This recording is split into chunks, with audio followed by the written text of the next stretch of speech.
Uh, this is personally my least favorite out of all the MCU movies, and it's really only for one reason, but it's a big one. All the goddamn canted angles. But after watching again, I realized that I dislike this movie for so many other reasons. So get your neck braces ready because today's movie is Thor. So I have a very distinctive memory with this movie. I realized that I was watching this movie with my head tilted. That's right, I subconsciously was tilting my head while watching this movie. I remember wondering why my neck hurt, and I realized that I was cranking my neck to the side. It made me so mad. Why would a movie do this to the viewer? The film has actually caused me physical pain. I hated this movie from that point on. That's basically all I remember from watching it, but it was definitely memorable for all the wrong reasons. I will have plenty to say about the canted angles later, but first we need to dive into the plot. In the beginning, the Frost Giants had come to Midgard, or Earth, to destroy the humans. Odin, king of Asgard, arrived in Midgard with an army to protect it. He drove the Frost Giants back to their world, Jotunheim. Odin beat the giants into submission, and there was peace between the 9 realms.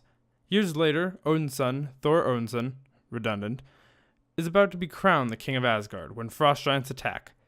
Odin stops them, and Thor believes that Asgard should declare war on the giants. Odin disagrees, and Thor throws a fit. Thor's brother Loki convinces Thor that he should go against Father's command and go to Jotunheim. Thor, Loki, and Lady Sif and the Warriors 3 travel to Jotunheim. Bloodthirsty Thor attacks the Frost Giants, and a fight breaks loose. Thor and friends are just about to be defeated when Odin comes in and saves the day. Angry at Thor, Odin banishes him to Earth, stripping his powers away before he does so.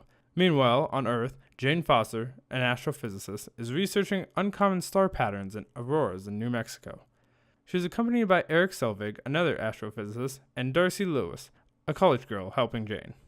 Together, they see a portal open up in the New Mexico desert. They investigate the strange phenomena and end up hitting Thor with their car. They go and help Thor, and he starts yelling towards the sky. Darcy tases Thor, and they load him into their car, bringing him to a hospital. Jane realizes that Thor came out of the portal, and she wants to question him.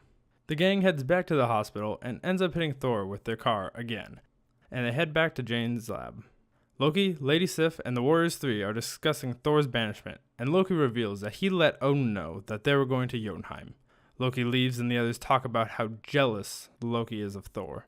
Loki realizes that he is a Frost Giant himself, and Odin explains that he took the abandoned Loki as a way to hopefully bring peace between the two races. Loki gets angry and starts yelling at Odin. Odin collapses and goes into the Odin sleep, which isn't explained super well, but we'll go with it anyways. Thor and Jane are in a diner and overhear 2 guys talking about a crater. Thor figures it's his hammer, which had landed also in Midgard. He leaves the diner to go look for it, leaving Jane and friends behind, thinking he's crazy. Jane heads back to her lab and finds out that Agent Coulson from S.H.I.E.L.D. has taken all of her equipment. Desperate for something, she heads out to look for Thor again. Back on Asgard, we see that Loki has control of the throne, now that Odin is sleeping. Thor's pals go to Loki to have him unbanish Thor, but Loki refuses. Jane finds Thor, and together they travel to the crater to get Thor's hammer. Thor breaks into the crater, now guarded by S.H.I.E.L.D. agents, and makes his way to the hammer, only to find that he is no longer worthy to wield it. He's interrogated by Agent Coulson, and he sees a projection of Loki, who lies and tells him that Odin is dead due to grief, and their mother has forbidden Thor's return. Thor is rescued by Eric Selvig after convincing S.H.I.E.L.D. to let Thor go. Thor and Jane have a touching moment together, and they soon start to fall in love. Loki travels to Jotunheim and reveals that he let the first Frost Giants into Asgard, and plans to bring more to kill Odin. Thor's buddies decide to go against Loki's orders, and they leave to get Thor. Loki gets angry and sends the Destroyer after them. Thor reunites with his friends, who tell him that Loki is lying and has taken control of the throne. Before Thor can do anything, the Destroyer has showed up and starts destroying stuff. Thor's amigos get beaten, and Thor sacrifices himself to protect everyone. After receiving a bitchin' backhand, he is now worthy and regains all of his former powers. He destroys the Destroyer, there's gotta be better wording than that, and he and his companions return to Asgard. Loki has brought the Frost Giants in, and before they can kill Odin, Loki double-crosses them and kills the giants. Thor shows up, and Loki and Thor fight. Loki tries to use the Bifrost to destroy Jotunheim, but Thor uses a blue shell and breaks the Rainbow Road, causing Thor and Loki to fall off Asgard.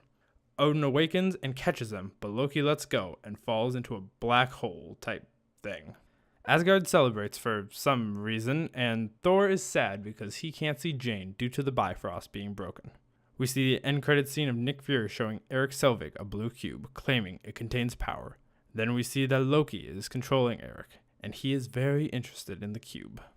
I'm going to get this out of the way first. The worst thing about this movie is the number of canted angles. It drives me insane. I honestly think they have a broken tripod, and I thought it would be a good idea to use it. I know a big budget movie like this probably doesn't use tripods, but if I heard that was the case, I honestly would believe it. Okay, I just want to say I wrote this part of the script before I saw the description of that Thor Dutch angle video, and I just want to say I didn't steal the joke. But no, the canted angles just drive me crazy. It feels like I'm listening to What Is Love?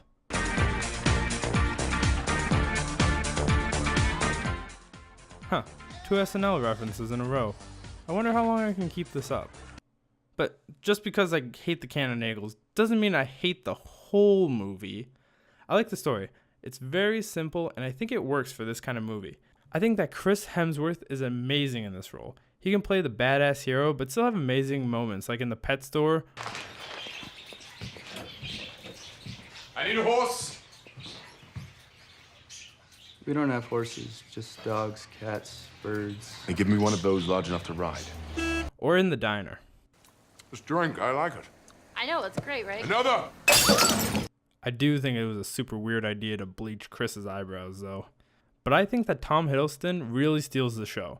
He has something about him that really sells me on Loki.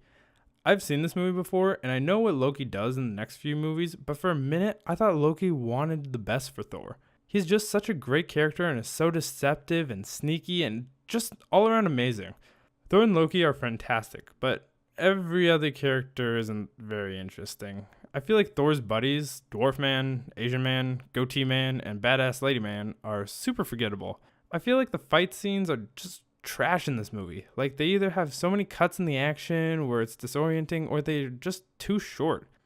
Loki being a frost giant doesn't really go anywhere, and it just never brought up again in the entire franchise. Hawkeye is here, but he literally does nothing, and you question why he's here at all. The town that the movie takes place in is just a street with some walkways. There are more shops than houses, and it doesn't make any sense. I don't know what Odin's sleep was, and I had to look it up, and that doesn't make much sense either, because he is about to sleep for a day, which sounds like the Odin sleep would take a lot longer. Also, this movie takes place over the course of 2 days. I hate when movies do that, especially for characters that I have to learn a lesson of some sort. At the end of the movie, Thor just completely changes, and it's never really shown how he changed. He's just a better person, which isn't really hard to do because he was kind of a dick in the beginning. But whatever. Alright, so after watching this movie, I still don't like it. There's too much bad and not enough good. I like some scenes and some characters, but there's nothing else besides that. I was kind of dreading this movie for this review, and I'm finally glad it's done. I don't think it's the worst movie ever, though. Oh god, no, I've watched so much worse. But I don't think I'll ever watch this movie again. Unless I'm forced against my will. I'm gonna have to put this movie at the bottom of the list.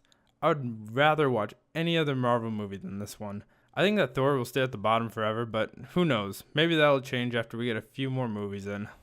So that was Thor. I know some people really like this movie, and I'm not going to sit here and tell you that you're wrong. I will, however, point out all the problems that I have with the movie. Let me know what you guys think, because I think this movie is a you love it or you hate it kind of movie. And let me know if your opinions change after watching this. I'd love to know. If you guys didn't know, I made a bonus video for this review. I was going to put it at the end of this video, but considering the fact that I didn't get this review out on time, I decided to give it to you guys a little early. So check that out if you haven't already. Make sure you subscribe so you don't miss out on any future reviews. And the next movie I'll be looking at will be Captain America, the First Avenger. It's kind of a mouthful, isn't it? Well, whatever. I'll see you guys then.